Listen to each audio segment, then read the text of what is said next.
Hi, this is Tawny from the Dirty Bits podcast, and you're listening to Killafornia Dreaming on the Orbital Jigsaw Network.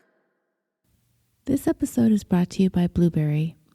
Blubrry offers the best media hosting, accurate listening stats, and their all-new PowerPress Deluxe sites. A no-setup WordPress website for your podcast with all of the necessary links to share your show with the world built right in. Head over to blubrry.com/dream to sign up for media hosting and a PowerPress Deluxe site and get your first month for free. That's blubrry.com/dream. Hello, dreamers, and thank you for joining me for this Veterans Day special. For my friends listening out there who are outside of the United States, today, November 11th, is a holiday we celebrate, dedicated to American veterans of all wars. It all started in 1918, on the 11th hour of the 11th day of the 11th month. An armistice, or temporary cessation of hostilities, was declared between the Allied nations and Germany during World War I. On the first anniversary, the date was commemorated in several countries as Armistice Day, and then in 1938, November 11th became a federal holiday. And eventually following World War II and the Korean War, Armistice Day became known as Veterans Day in the United States. Therefore, in honor of this day, I would like to take the time to express my deepest gratitude and appreciation to the men and women who have dedicated their lives to serve the United States of America. Today, I'm going to tell you the story of one American veteran whose journey I was reminded of during my recent trip to Arizona. In this Veterans Day bonus episode of Killafornia Dreaming, the tale of Pat Tillman. Patrick Daniel Tillman was born, coincidentally on the day I'm writing this, on November 6, 1976, in San Jose, California, and was the oldest of three sons. He was a standout football player at Leland High School in San Jose, leading his team to the Central Coast Division I football championship. His talents on the field eventually landed him a scholarship to Arizona State University, where he continued to excel, both on the field as a linebacker as well as in the classroom. He helped the Sun Devils complete an undefeated season, and they made their way to the 1997 Rose Bowl, which they lost to the Ohio State Buckeyes 20-17. Pat did win the Pac-10 Defensive Player of the Year award, and he was selected as Arizona State's Most Valuable Player of the Year in 1997. As a student, he also achieved several notable awards, including the Clyde B. Smith Academic Award in 1996 and in 1997, the Sporting News Honda Scholar Athlete of the Year in 1997, and the 1998 Sun Angel Student Athlete of the Year Award. Pat was selected in the 7th round of the 1998 NFL Draft by the Arizona Cardinals, where he played the position of safety. He quickly earned his place as a starting player, and by 2000, he was already breaking team records, setting a new record for numbers of tackles in 2000. In 2001, the then St. Louis Rams had extended a lucrative contract offer to Pat. However, loyal to his Arizona Cardinals, he opted to stay with the team who took a chance on him. But then, September 11th, 2001 happened, and everything changed for Pat. It soon became a time for Pat to re-examine his personal priorities. And at the end of the 2001 season with the Cardinals, Pat enlisted in the United States Army. He was the first NFL professional since the Second World War to voluntarily leave the game for military service. What makes Pat's story stand out from many others who answered the call to action in the wake of the 9/11 terrorist attacks is what he was walking away from: a $3.6 million contract with the Arizona Cardinals. Pat immediately became this larger-than-life symbol of sacrifice and honor, as the U.S. military and the NFL have historically had very strong ties, with the Department of Defense contributing millions of dollars for recruitment and support the troop campaigns. Joining the Army at the age of 25 landed Pat on somewhat of the older side of new military enlistees, but most definitely on the younger side of life.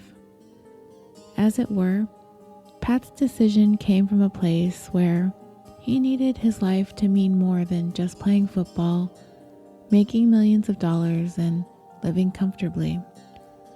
So he, along with his brother Kevin, both enlisted, a decision thousands of young people did in the aftermath of 9/11.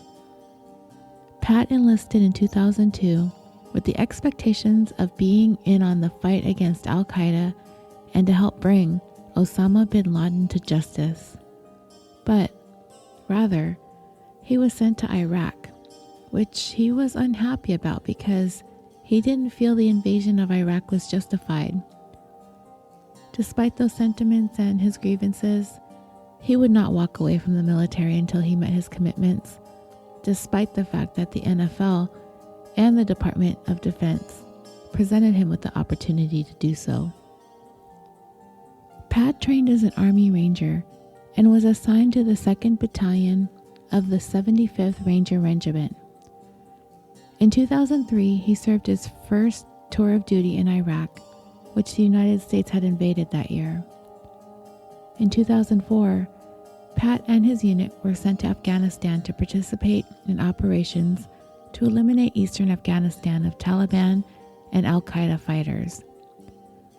Pat's patrol was charged with killing or capturing suspected high-value Taliban and Al-Qaeda targets along the border with Pakistan. He had conducted patrols in the Spira district, and in one village, he became known as the soldier who handed out small amounts of cash, $2 for children and $10 for men. And he also handed out small hand-cranked radios. On April 22nd, 2004, Pat was killed in action while in a canyon in eastern Afghanistan. The first reports indicated that he was shot during a clash with enemy forces during an ambush. Despite the fact that there were still some questions as to the details of this event that remain unanswered, within a week this became the official account of Pat's death, and that was going to be the story. General Stanley McChrystal approved Pat's nomination for the Silver Star, and he also received the Purple Heart. The military selected a Navy SEAL, whom Pat and his brother had befriended, to read a narrative provided to him by the military to read to mourners.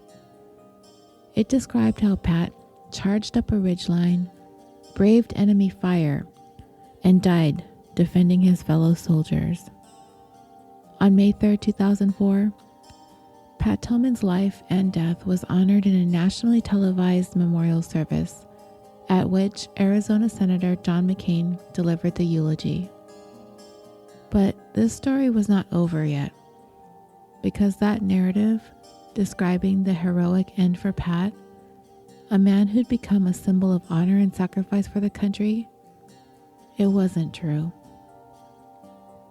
As the details of Pat's death began trickling in, his family began demanding more answers from the military. By the end of May 2004, the media began reporting that Pat was actually killed in an incident of fratricide, also known as friendly fire. Not only did that information begin to emerge, documents would later reveal that the Army was aware of the possibility of Pat's death being a result of friendly fire from very early on, but chose to withhold that information from the public and from Pat's family until after the memorial service. A month after Pat's memorial service, his brother Sergeant pulled him aside and told him his brother had been killed by friendly fire. Pat's mom received the news by way of a reporter calling her at home for a comment. The military had been withholding important facts regarding Pat's death, and it would take more than 4 years of going after the truth, mostly by Pat's mom, Mary, as well as 7 official investigations and 2 congressional hearings, before some semblance of the truth was beginning to be offered up by the government. Pat's brother Kevin stated after the 2,000-page report was released in 2007 that an alternative narrative had to be constructed for its own benefit. After the truth of Pat's death was partially revealed, he was no longer of use as a sales asset and became strictly the Army's problem. The 2,000 pages really only revealed more of the Army's contradictions, inconsistencies, and inaccurate narratives. And what was also revealed was what actually happened to Pat when he was killed. His platoon had been forced to split up when one of the vehicles broke down during a routine search of an Afghan village. Half the platoon members were ordered to tow the vehicle. This situation kind of reminded me of the second season of Serial, when Bo Bergdahl had expressed his discontent in having to sit by and wait with broken down vehicles, that they weren't allowed to leave any equipment behind. So I imagine that this was why these guys were commanded to tow their broken down vehicle. And while doing so, they were attacked by Taliban insurgents. When Pat and his half of the platoon were approaching to help the others who were under attack, they were mistaken for the enemy. They were hindered by a setting sun and weak radio reception in the mountainous areas, and 2 caravans of soldiers fired upon each other after one group was ambushed. Those shadowy figures turned out to be Pat's half of the platoon. Pat was struck, along with another soldier named Ryan O'Neill, who survived, and an Afghan contractor who was also killed. Pat and his companions had been firing at an enemy position, but their gunfire was misinterpreted. Pat was shot 3 times in the head. The documents also indicated that those close to the incident were well aware that Pat had been killed by friendly fire, and they knew within a day of his death. This included General McChrystal, the one who had approved the Silver Star nomination.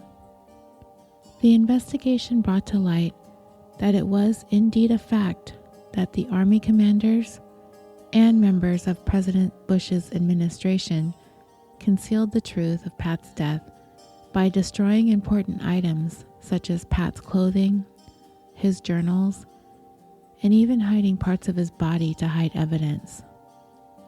Of this, Pat's brother stated, "The Army was now left with the task of briefing our family and answering our questions, and with any luck, our family would sink quietly into our grief and the whole unsavory episode would be swept under the rug." However, they miscalculated our family's reaction. Through the amazing strength and perseverance of my mother, the most amazing woman on earth, our family has managed to have multiple investigations conducted. However, while each investigation gathered more information, the mountain of evidence was never used to arrive at an honest or even sensible conclusion. Pat's mom stated in an interview, "They attached themselves to his virtue and then threw him under the bus. They had no regard for him as a person. He'd hate to be used for a lie. And I don't care if they put a bullet through my head in the middle of the night, I'm not stopping." Pat's mom placed the majority of the blame for this entire false narrative and cover-up on Donald Rumsfeld, President Bush's Secretary of Defense at the time. She is convinced that there's no way he didn't know about and was okay with and went along with the cover-up of her son's death. She described Rumsfeld as one who took a particular interest in the captivating story of the football star who left the NFL to become an Army Ranger. Rumsfeld also had a vested interest in special operations and would have immediately been made aware of Pat's death. But in sworn testimony before Congress in 2007, Rumsfeld stated, I don't recall when I was told, and I don't recall who told me. I know that I would not engage in a cover-up. General McChrystal was the head of the Joint Special Operations Command, in charge of the most confidential of the Pentagon's activities in Afghanistan, which included Pat's Army Ranger platoon. 1 week after Pat was killed, it became evident that it was indeed an event involving friendly fire. General McChrystal issued a memo to the president, as well as to other senior officials, as to who would be selected to make speeches about Pat's death.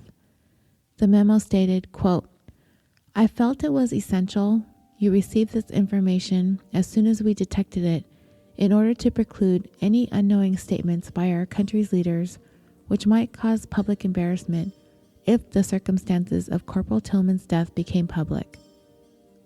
The key word in General McChrystal's memo is if, insinuating that he was going to go to great lengths to keep Pat's family from finding out the truth surrounding his death. Still years after Pat's death, his family continues to wonder if they do know the real story of what happened to him. They push still to find the truth, as his mother states, "This isn't about Pat. This is about what they did to Pat and what they did to a nation." By making up these false stories, they're diminishing their true heroism. The truth may not be pretty, but that's not what war is all about. It's ugly, it's bloody, and it's painful. And to write these glorious tales is really a disservice to the nation. It was never really certain who actually shot Pat in that deadly friendly fire encounter. It was one of 3 Army soldiers who opened fire, and years after the tragedy, one of them, Stephen Elliott, gave an interview in 2014, stating that he has been unable to shake the fact that he might be the one who did it. He says, "It would be disingenuous for me to say that there is no way that my rounds didn't kill him, because my rounds very well could have." In discussing the incident with the media for the first time, he said that he's been able to cope with Pat's death through therapy, and that the reason he decided to speak out about it was because he wanted to reach out to any other service members who might be struggling with post-traumatic stress disorder. Stephen said in his interview that the incident was his very first firefight, and that a few months after he and the others who mistakenly fired at Pat were demoted out of the Elite Rangers unit. He went on to say that even if somebody else was identified through forensic science as to have fired the fatal shot, that wouldn't have changed how he felt about this mistake. That he still fired upon a friendly position, and knowing it wasn't going to have changed his sense of responsibility. Stephen left the Army in 2007, and he hasn't spoken to the other soldiers who were involved since shortly after they were demoted. He also hasn't spoken to Pat's family. When he was asked what he would say to them if he had the chance, he stated, "You just want to tell them how sorry you are and how completely inadequate those words feel." Brian O'Neill, the one who survived the friendly fire incident, also gave a televised interview. In it, he said that he wasn't really ready to think about or to forgive the Rangers who fired at him and Pat, saying, "To forgive them would mean that I would have to acknowledge they exist. And to me, they are nothing. All of them. Their lack of taking that 5 seconds to really understand what they were shooting at. 2 people died, and it changed my life." Pat's widow, Marie Tillman, now heads a foundation in his name that invests in military veterans and their spouses through academic scholarships, building a diverse community of leaders committed to service to others. You can visit their website for more information at www.pattillmanfoundation.org. Marie Tillman has remarried, but she's been able to find a balance and keep Pat's legacy always close, stating, The impact of his decisions and the way he lived his life and just who he was affected many, many people. But I can still have my own relationship with him and my feelings about the impact of his life had on me and sort of bring those things together. And I wanted to have a little side note about post-traumatic stress disorder. Today, hundreds of thousands of servicemen and women and recent military veterans have seen combat. Many have been shot at. They've seen their buddies killed or witnessed death up close. These types of events can lead to PTSD. The U.S. Department of Veteran Affairs estimates that PTSD afflicts nearly 31% of Vietnam veterans, as many as 10% of Desert Storm veterans, 11% of veterans in the war in Afghanistan, and 20% of Iraqi war veterans. For more information regarding post-traumatic stress disorder and veterans, visit www.ptsd.va.gov.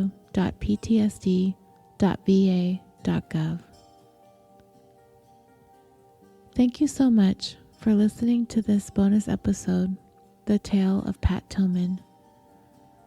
What do you guys think of this cover-up? Was it necessary for the government to keep this information from the public and from the family? I'd like to hear your opinions about it in the discussion group. How do you feel about the government perpetrating a false narrative? Let me know what you guys think. Stay tuned for regularly scheduled programming tomorrow. Sunday's usual episode will be up for your listening pleasure. Thank you again, and I'm hoping you're enjoying your Veterans Day holiday, although it's falling on a Saturday this year, so I don't know how many of you are actually getting an extra day off of work, because I'm not. And until next time, sweet dreams.